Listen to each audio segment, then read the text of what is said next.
कक्षा 9 के मेरे प्रिय विद्यार्थियों, हिंदी की कक्षा में आपका स्वागत है।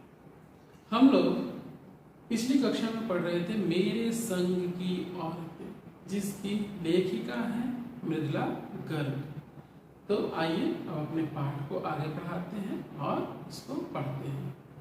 पिछली कक्षा में हम लोगों ने पढ़ा कि लेखिका की नानी जी ने अपने जीवन के अंतिम क्षणों में जब मृत्यु उनके सामने खड़ी थी, तब उन्होंने अपने पति से उनके जो प्रिय मित्र थे प्यारे लाल जी, उनको बुलाने के लिए कहती हैं कि आप अपने मित्र प्यारे लाल जी को बुला लीजिए। नाना जी ये सुनकर आश्चर्यचकित हो जाते हैं कि एक पर्दानशील औरत जो अपने पति को भी अपना मुंह दिखाने से कसती है, वह किसी पराये पुरुष को क्यों बुलाना चाहती है अपने जीवन के अंतिम क्षणों में। वह आश्चर्यचकित होते हैं, किंतु बाल विवाद में या प्रश्नोत्तर में समय न बर्बाद करते हुए वह प्यारे लाल जी को बुला लाते हैं। जब प्यारे लाल जी आते हैं तो नानी क्या कहती हैं कि आप मुझे वचन दीजिए कि आप अपनी तरह, यानी आप अपनी तरह किसी स्वतंत्रता सेनानी के साथ मेरी पुत्री का विवाह कराएंगे। उन्हें अपने पति पर विश्वास नहीं था। क्यों? क्योंकि उनके पति विलायती सोच, यानी अंग्रेजों की तरह रहन सहन वाले, उनकी तरह सोच रखने वाले और अंग्रेजों के फरमाबरदार थे, उनकी जी हुजूरी करने वाले व्यक्ति थे। और नानी जी के भीतर क्या थी? देशभक्ति की भावना थी। तो वह अपनी पुत्री का विवाह किसी देशभक्त से करवाना चाहते हैं। आइए अब आगे पाठ को बढ़ाते हैं।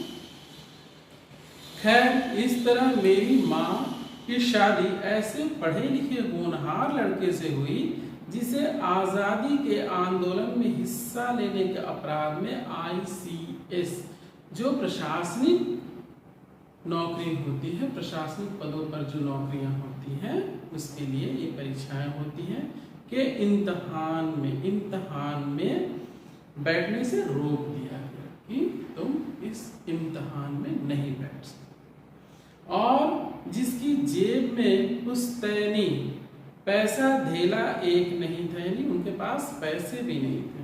माँ बेचारी अपनी माँ और गांधी जी के सिद्धांतों के चक्कर में सादा जीवन जीने और ऊंचे ख्याल रखने के लिए मजबूर हुई। हाल उनका यह था कि खादी की साड़ी उन्हें इतनी भारी लगती थी कि कमर चनका खा जाती, यानी कमर में मोच आ जाता। क्यों? क्योंकि वह इस तरीके से पली बड़ी नहीं थी। रात रात भर जाग कर वे उसे पहनने का अभ्यास करती, जिससे दिन में शर्मिंदगी न उठानी पड़े। क्योंकि उन्होंने तो साड़ी नहीं पहनी थी, तो उन्हें अभ्यास करना पड़ता था कि लोगों के सामने उन्हें शर्मिंदगी न उठानी पड़े। वे कुछ ऐसी नाजुक थी कि उन्हें देखकर उनकी सास, यानी लेखिका की दादी ने कहा था, हमारी बहू तो ऐसी है कि धोई, पोछी और छीके पर टांग दी। गनीमत यही है कि किसी ने उन्हें छीके पर से उतारने की पेशकश नहीं की। अर्थात लेखिका की माता श्री बड़ी ही नाजुक थी, उनसे काम वाम नहीं होता था। वो बड़े ही क्या बोले प्रेम से और लाड़ प्यार से पाली पोसी गई थी, तो उन्हें इस तरह की चीजें नहीं आती थी। इसीलिए उनकी सास उन पर व्यंग करती थी कि बड़ी ही नाजुक है। क्यों नहीं कि इसकी दो वजहें थी। पहली यही कि हिंदुस्तान के तमाम बाशिंदों की तरह उनके ससुराल वाले भी साहबों से खासे अभिभूत थे, यानी अंग्रेजों के विचारों से वो लोग बड़े ही प्रभावित थे। और मेरे नाना पक्के साहब माने जाते थे। बस जात से वे हिंदुस्तानी थे, पैदाइशी बस हिंदुस्तानी थे, बाकी कोई चीजें उनमें हिंदुस्तानी नहीं थी। बाकी चेहरे, मोहरे, रंग ढंग, पढ़ाई लिखाई सब में अंग्रेज थे। बस पैदा हिंदुस्तान में थे, नहीं वो हिंदुस्तानी थे, बस इतना ही उनका था। मजे की बात यह थी कि हमारे देश में आज़ादी की जंग लड़ने वाले ही अंग्रेजों के सबसे बड़े प्रशंसक थे। महत्वपूर्ण बात है कि जो लोग आज़ादी की लड़ाई लड़ने वाले थे वो अंग्रेजों के प्रशंसक वही लोग ज़्यादा थे।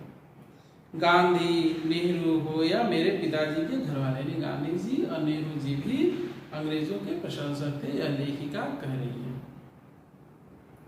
भले लड़का आज़ादी की लड़ाई लड़ते जेब खाली और शोहरत सिर करवाता रहे, दबदबा उसके साहबी ससुर का ही था। मेरे पिताजी की कुछ नहीं चलती थी, किसकी चलती थी? मेरे दादाजी की, यानी मेरे नाना जी की चलती थी।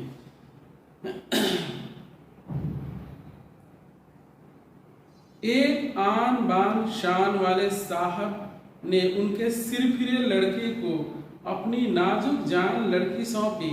इससे रोमांचक क्या कोई परिकथा हो सकती है? यानी मेरी माँ की जो कहानी है वह एक परिकथा के समान है। नानी की सनक भरी आखिरी ख्वाहिश और नाना जी की रजामंदी वे रोमांचक उपकथाएं थी। यानी उस कथा के भीतर जो उपकथाएं थी, जो कहानी के तिलिस्म को, उसके सौंदर्य को, उसके जादू को और क्या करती हैं? गाढ़ा बना चुकी थी। दूसरी वजह माँ की अपनी शख्सियत थी। माँ की जो अपनी शख्सियत थी एक दूसरी वजह थी। इसमें खूबसूरती, नज़ाकत, गैर दुनियादारी के साथ ईमानदारी और निष्पक्षता कुछ इस तरह घुली मिली थी कि वे परिजात से कम जादुई नहीं मालूम पड़ती थी। वो एक नाजुक और क्या खूबसूरत और क्या दुनियादारी से उन्हें कोई लेना देना नहीं था। तो उनका जो जीवन है एक परिकथा के समान है।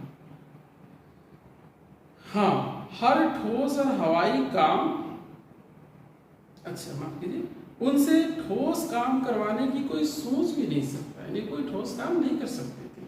हाँ, हर ठोस और हवाई काम के लिए उनकी जवानी राय जरूर मांगी जाती है, उनसे राय मशवरा लिया जाता था, उनसे सलाह लिया जाता था और पत्थर की लकीर की तरह निभाई जाती थी। जो माँ सलाह देती थी उसे बड़ी ही मुस्तैदी से निभाया जाता था, पत्थर की लकीर होती थी उनकी राय। इस कक्षा में इतना ही, अगली कक्षा में मिलेंगे और बाकी का अध्याय हम लोग से बचा हुआ है उसको हम लोग पढ़ेंगे। तो मिलते हैं अगली कक्षा में और पढ़ते हैं मेरे संग की औरतें।